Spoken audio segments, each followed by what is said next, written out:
నా ప్రశ్న ఇంకొక ప్రశ్న ఫైనల్ గా 12 ఏళ్ళు సేవలో ఉన్నారు పాస్టర్ గా, ఎంత సంపాదించారు సార్? బ్యాంకులో ఎంత ఉంటుంది బ్యాలెన్స్? నా బ్యాంక్ బ్యాలెన్స్ సార్ ప్రస్తుతానికి ఏం చూస్తారా?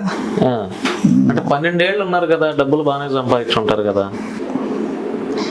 నా బ్యాంక్ బ్యాలెన్స్ చూస్తారా, నా బ్యాంక్ లోన్స్ చూస్తారా? చెప్పండి. చెప్పండి, పర్లేదు, వ్యూవర్స్ తెలుసుకుంటారు కదా. నా బ్యాంక్ లో లోన్ ఎంత ఉంది?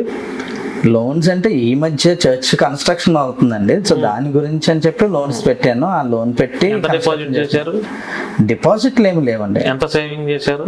సేవింగ్స్ అంతా కూడా నా మహా అయితే నా అకౌంట్ లో మీరు ఇప్పుడు చూసినా సరే మీకు 5 డిజిట్ నెంబర్ కూడా కనిపించదు.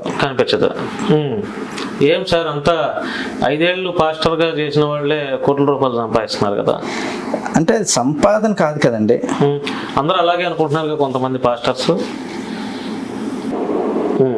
పైన చూసాను సార్, జస్ట్ 4 డిజిటే. ఏం కరెంట్ అకౌంట్లు ఉంటాయో, లేదంటే నాది ఒకటే అకౌంట్. మీ వైఫ్ పేరుతో అకౌంట్లు ఉండొచ్చు, మీ మదర్ పేరుతో అకౌంట్లు ఉండొచ్చు, ఏవైనా సంఘస్థుల పేరుతో బినామీలు ఉండొచ్చు. Oh my goodness.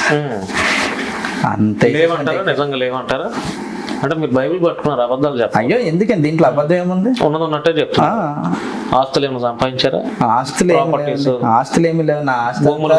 నా ఆస్తి అంతా అంటే దేవుని అంటే ట్రైనింగ్ అయ్యి పాస్టర్ గారుగా అయ్యి పరిచయం చేసింది, సర్టిఫైడ్ గ్రాడ్యుయేషన్ అయ్యి సర్టిఫైడ్ చేసి పాస్టర్ గారు చేసింది అయితే ఒక 18 సంవత్సరాలు.